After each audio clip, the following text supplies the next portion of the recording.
guys, we have Mike Hess Brewing, which is a huge brewery that will have a 20,000 square foot outdoor beer garden. So fun. We've got great outdoor space on the waterfront, so why not? Another great tenant that we have that's coming in is our King and Queen Cantina, who will have a 6,000 square foot overwater deck.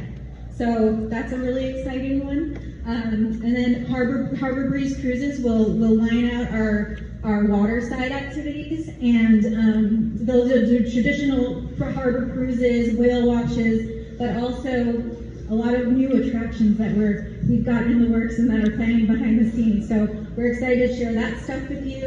And then the really big one is our amphitheater, our proposed amphitheater. 6,200 seats proposed.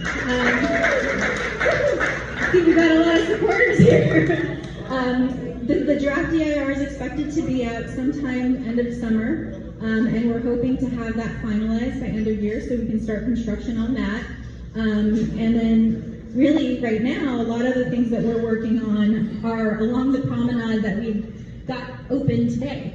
And what we really decided that we want to do with that space is make sure that we're keeping it active while we're under construction. So last week, a couple weekends ago, we had a Makers Market event. We've got a lot of other stuff happening behind the scenes, but we also are working on the Pride event, which is coming up on June 17th.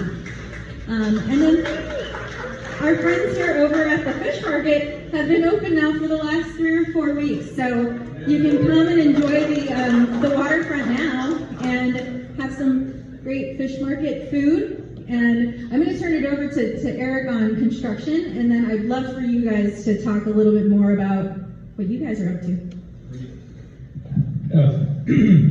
Alan Johnson, West Hartford, Jericho.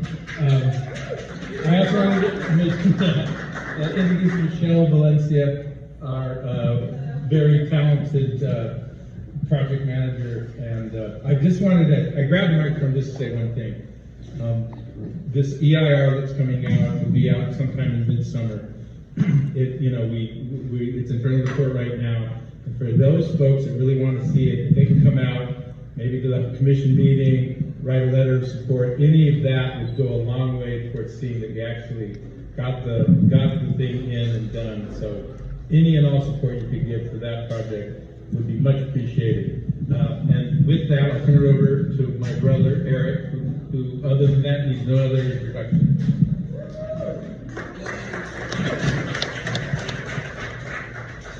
Thank you, Alan. As you might guess, he's my brother. And for him to just say one thing is a first. I wasn't supposed to say anything. You don't need to say anything. No, I'm here, I guess, nominally to talk about construction, but I do want to kind of roll the clock back a little bit. And for those of you who aren't familiar with the project, this has been an amazing journey. We were selected to do this work a little over 10 years ago, going on 11. And only through the partnership and support of the local San Pedro community that wanted the old Ports of Call redeveloped into something new, cool, that would attract their children and grandchildren at my generation. And also I want to thank our partners, the Port of Los Angeles and the City of Los Angeles. Without their support, we wouldn't have been able to get to where we are today. And where we are today is under construction. We closed at the end of last year the largest single ground up retail development loan in the United States. That happened in San Pedro last year. A real validation of what this community has to offer, and as if you all remember, it was a tough time the end of last year with interest rates, and there was a war that got started.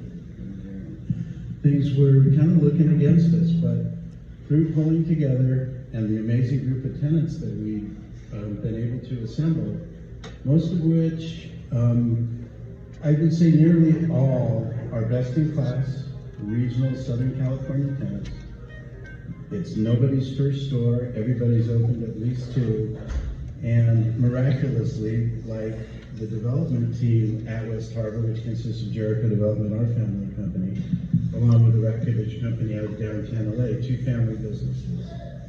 All but one tenant so far is a family business. So you see there's a through line here about what we're doing and what this community attracts, and that's solid family businesses. That's been the backbone of San Pedro for as long as I've known it, and you can tell by looking at me that's a fair amount of time. Really pleased to have the San Pedro Fish Market back in the mix, in the project, where they belong in San Pedro. That's what I heard.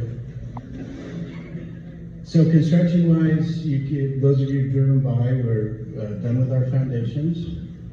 Really expensive. You can see none of them. There's 196 80-foot deep piles in the ground that are going to support our buildings. We'll start casting the slabs next month, and you'll start seeing vertical construction probably at the end of July.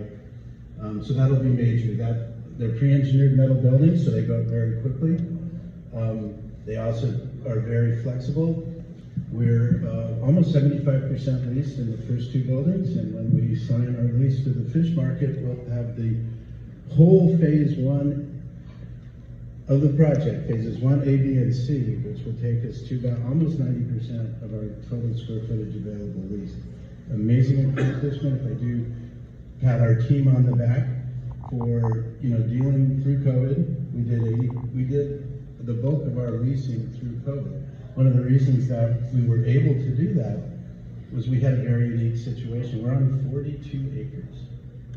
We're building with the fish market, building 1C, about 200,000 square feet. And we are in a position to offer every tenant 1 square foot of outdoor space for every square foot of indoor space. Unheard of. And this is adjacent indoor or outdoor space became really valuable during COVID.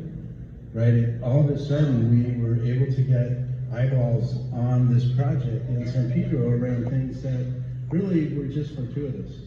It's allowed us to get to where we are today. Please keep an eye. We'll keep you informed on the construction, but pretty soon it'll be self-evident because it'll be the vertical construction.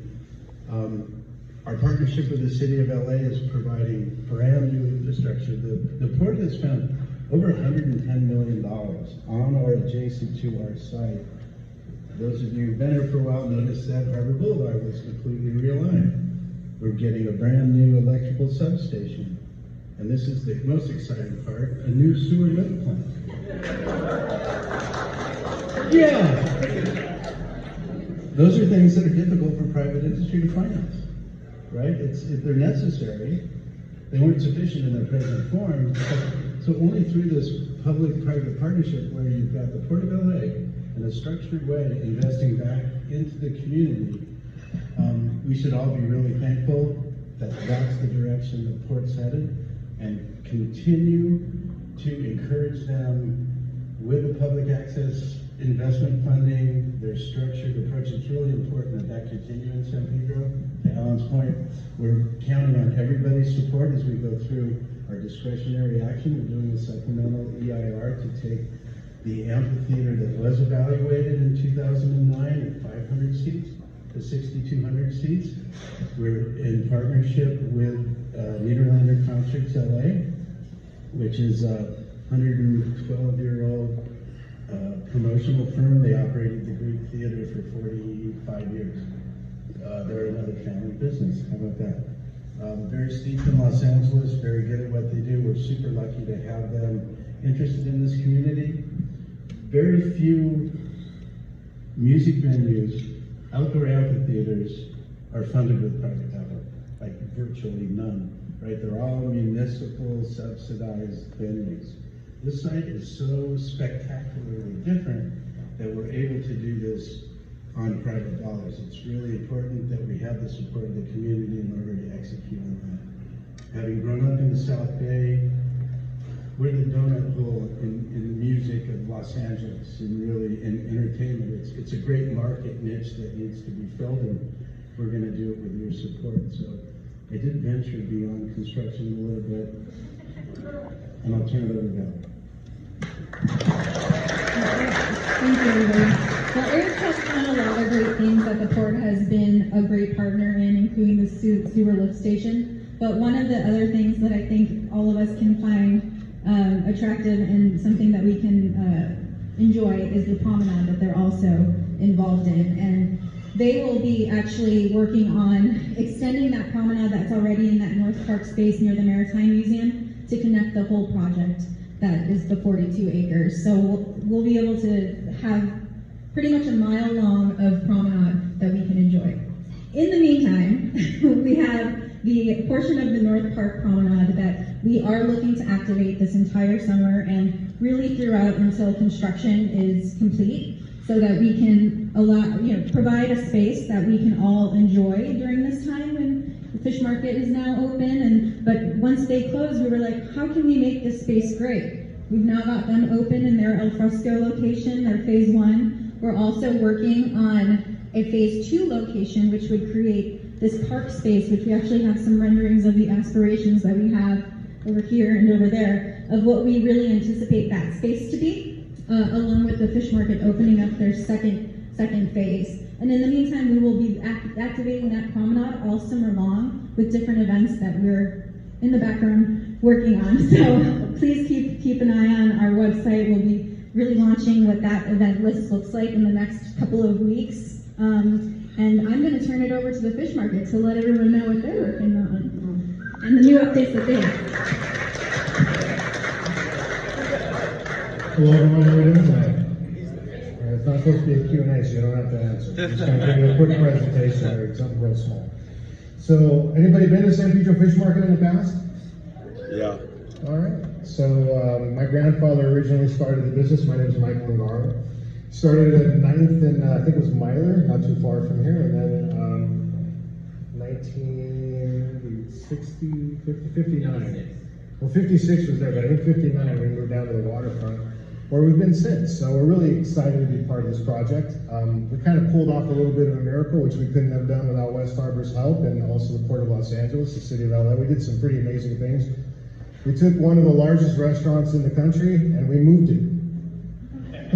About 100 yards. And we reopened.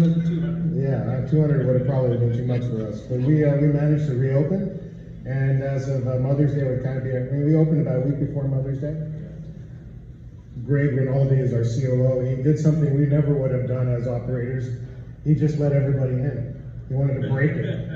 I left that day. What does that mean? That means there was a line farther than I could see, and Greg just said, let them all in, let's see what happens. We want to break the system so we're ready for Mother's Day, because Mother's everybody loves. And it worked out. Mother's Day went pretty damn smooth. I think we counted, actually I don't know for Mother's Day week, but we counted people from Monday through this last Sunday. What was the number? Was it? Yeah. Yeah, so almost 8,000 people have come to visit us. In a temporary location, working out of trailers. Pretty amazing stuff. So we're just getting warmed up with that. We'll be moving about another 100 or so yards north at the end of summer to open something a little more substantial that can last while we build our permanent location inside of West Harbor once again. So really exciting stuff. We hope to see you all there. We're open. We probably should all get back to work. I think we're open right now. I'm going to hand it back to God. Or to having a few more drinks and some food. So we are here. If you guys have any questions, happy to answer. We've got our whole team is here at the front to be here to talk through any of the things that you guys might still have questions on. We tried not to be too long up here, but thank you again. No one has a question? No one has a question?